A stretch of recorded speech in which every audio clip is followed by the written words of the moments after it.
Rob Freedman, everybody. Who knew? That was amazing. Thank you. I'm impressed.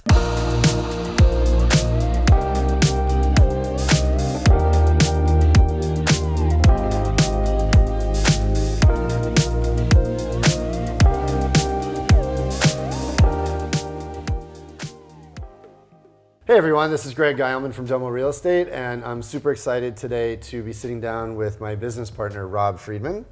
Rob has been in real estate since the beginning of time, and he's the best there is. And I'm very, very lucky and blessed to get to call him a business partner. I have so many questions for you. Let's start with this one. Finish this sentence. I am the blank of real estate. In the blank of real estate. Well, I'm kind of the Harvey Keitel character from Pulp Fiction. At least that's what the team always says about me, because I'm the one they call in to fix stuff. When there's a problem. The wolf. The wolf. When there's a problem. In fact, what I enjoy most about the real estate business is problem solving. I think it's a problem solving business. So when I get that opportunity, I sort of relish it. As you know, one of the things I say to the team a lot is there's 7 solutions to every problem. There's always multiple solutions to a problem. So that's what we bring to bear, and that's what I really enjoy. Let's go back to the beginning. How did you get into real estate?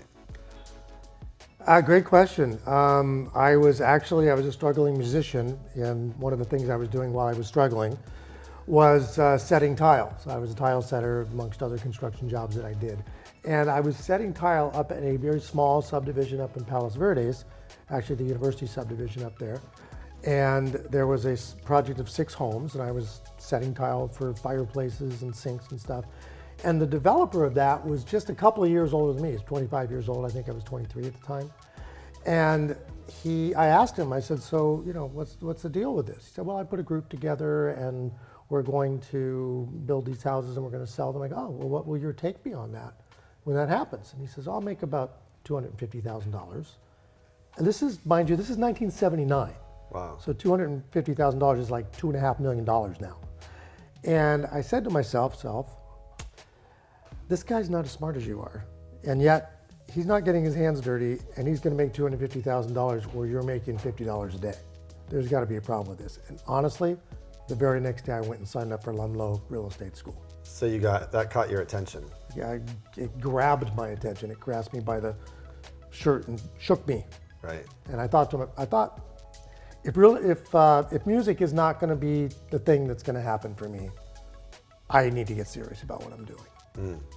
You were working in real estate long before deciding to form a team. Mm-hmm. How did that process happen? When we met, it was really super timely because I knew I did want to have a team, and I hadn't quite cognated on the fact that I wanted a real estate partner. Yeah. Once we met, and I discovered that a partnership was a possibility, then the team thing was incredibly organic.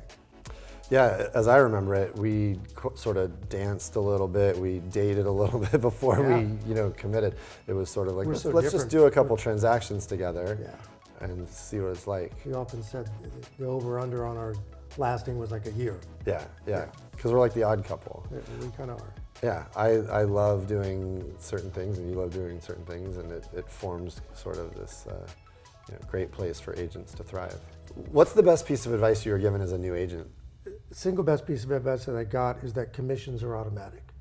That you don't have to worry about getting paid. If you do the work, the payment is automatic. That was probably the single best piece of advice I got, because it meant that I would not be concentrating on what I was getting out of it, but rather concentrating on what the client was getting out of it.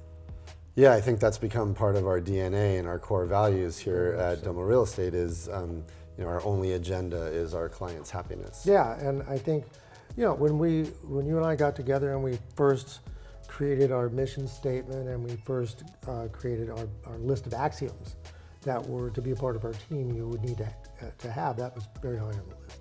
Extra helpfulness probably boils it all down to one thing. Yeah, one of my favorite Robisms is if you want to make more money, be worth it.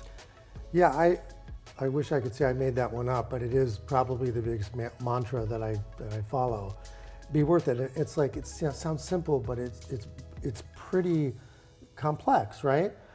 What are the nuanced layers of be worth it? Well, that means be smarter than you were the day before, right? That means better at walking your clients through the process of buying and selling real estate. Be willing to spend the time and energy to make it happen. And all of that without ever concentrating on what you're getting paid or your commission, because that's obvious. You finished work for the day and you're headed home. What do you do to wind down? I like to cook to wind down, that's one thing. You're cooking for you and your wife? Well, whoever happens to be around, because family's close, as you know. So. Yes, yeah. So how did you and Danielle meet? I was walking the beach and I saw this beautiful woman laying in the sand. So I stopped and said, "Do you mind if I listen to your music?" And she said, "Sure, just over there." Not creepy at all. Not in the least creepy. But, I mean, I just listened to the music for about a half hour and I stood up, I said, "Thank you," and I left. And I was hopeful as I walked away that she was a creature of habit. Fortunately, she was, and I came back to the same spot the next day, and she was there and listened to music again, and we started talking. And so at the end of that situation, I did ask her for her number, and I had nothing to write with, of course, so she told me her number, and she was pretty shocked that I remembered it. When I got home, I called her like that afternoon. She goes, "Wow, I didn't think I'd ever hear from you." Wow, you remembered her number. Yeah, I'm good with numbers. Very good. Very good. It seems like it worked out. 2 kids and 3 grandkids later. This is our 41st year of marriage this year, and Wow. yeah, 2 fantastic daughters and 3 wonderful grandsons. I mean, loves of my life. How do you want people to remember you? I think when I was younger, I wanted to remember for a lot of things. I want to be like the Renaissance guy, right? Poetry and architecture and music and real estate. And at the end of the day, I mean, we all want to leave footprints in the sand. But I think at the end of the day, the only way you actually do that is by the people that you touch. And what you leave behind is that legacy, like if you had an impact on them. So I want to impact as many people as I can and help them. And that particularly goes for my family, because ultimately my only way of achieving immortality is really through my kids and their kids, because that's just the carrying on of it. And if somebody remembers something I said 100 years from now, it would be amazing. But I realize that that's not how it works. Yeah, people remember how you made them feel, not necessarily what you said. They do, and I mean, I hope that I've touched people in a way that would make them think good things about me, and think that in some way I've impacted their life in a positive way. I mean, I believe, as you know, one of my biggest beliefs is that don't touch something if you're not going to add value. This was a lot of fun, Rob. Thanks so much for sitting down with us. I enjoyed it. How would people connect with you if they wanted to reach you? Cell phone or email are probably best. Also Instagram, @Rob Freedman. All right. Thanks, everybody. Thanks for watching.